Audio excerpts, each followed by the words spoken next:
मणिपुर तबाह हो रहा है।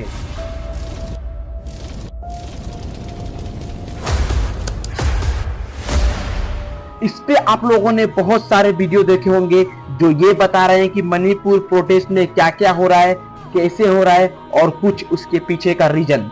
लेकिन it is all just half information.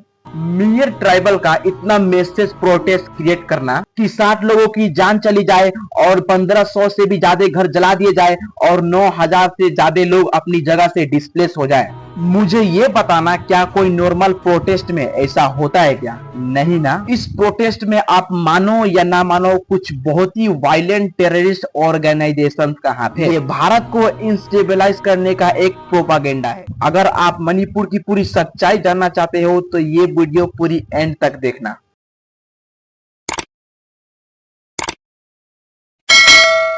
तो देखो, इन प्रोटेस्ट होने के 3 मेजर रीजन में से ये पहला सबसे इंपॉर्टेंट रीजन है। बात कुछ ऐसी है ना, 1949 में मणिपुर को जब इंडिया में इंक्लूजन दिया गया था तब माइतीस के एसटी स्टेटस को निकाल दिया गया था, क्योंकि तब वो एक मेजोरिटी कम्युनिटी थी। लेकिन आज वही अपने स्टेट में इनसिक्योर फील कर रहे हैं क्योंकि इनकी पॉपुलेशन का नंबर स्ट्रिंच होते जा रहे हैं, जो कि आप इस ग्राफ को भी देख के समझ सकते हैं। और कुछ इसी वजह से schedule tribe demand community of Manipur 2013 से माइतीस के एसटी में कंक्लूजन के लिए पिटीशन लिख रही है, जो कि अब कहीं 10 सालों बाद हाई कोर्ट ने कंसीडर करना शुरू किया है। जैसा मैंने पहले ही बताया था, इस एसटी स्टेटस से उन्हें कई ज्यादा बेनिफिट मिलेंगे, जैसे कि नंबर 1 एजुकेशन और एम्प्लॉयमेंट में रिजर्वेशन, नंबर 2 गवर्नमेंट के द्वारा financial assistance through tribals of friends, और नंबर 3 अपने ट्रेडिशनल लैंड्स का प्रोटेक्शन। मगर वहीं पर कुकीज इस डिसीजन को ये कहकर अपोज कर रहे हैं कि माइतीस को खुद मेजोरिटी रहकर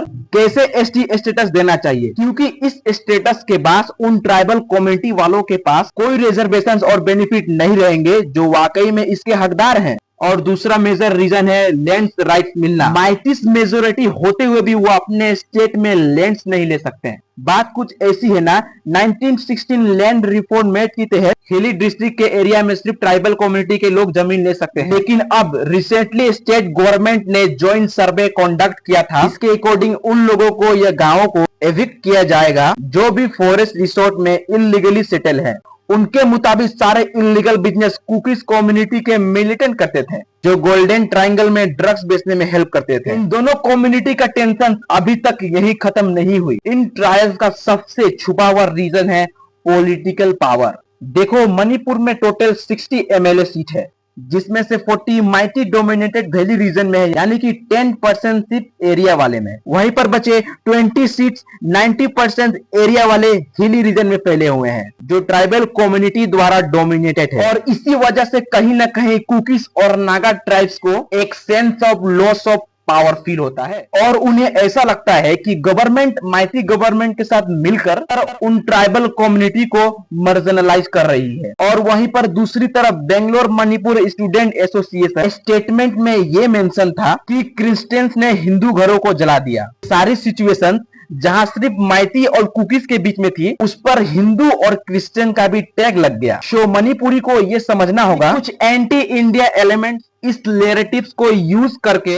अपने वेस्टेड इंटरेस्ट को पूरा कर रहे हैं और इसमें लॉस सिर्फ मणिपुरी का ही हुआ है। So before understanding the whole truth, एक बार इस प्रोटेस्ट को ब्रीफ में समझ लेते हैं। तो हुआ ये, मणिपुरी हाईकोर्ट ने मणिपुरी गवर्नमेंट को कहा कि माइतीस कम्युनिटी को शेड्यूल ट्राइब का स्टेटस देने के लिए कंसीडर किया जाए, क्योंकि माइतीस लोगों का ये कहना है बांग्लादेश और म्यांमार से कई इलीगल इमिग्रेंट्स मणिपुर में आते हैं और सेटल होकर उनकी जमीन और जॉब छीन लेते हैं, और इसीलिए एसटी का स्टेटस मिलने से माइतीस कम्युनिटी को अपना अपॉर्चुनिटी खोने का डर नहीं रहेगा। इससे वो अपनी आइडेंटिटी और अपने कल्चर को प्रिजर्व कर पाएंगे। तो मणिपुर में हम लोगों ने जैसा डिस्कस किया, उसमें 3 मेजर एंटी ग्रुप है, Naga tribe, Meitei tribe and Kuki tribe, और बहुत सी ऐसी खुफिया राज है जो कि बहुत दबी हुई है।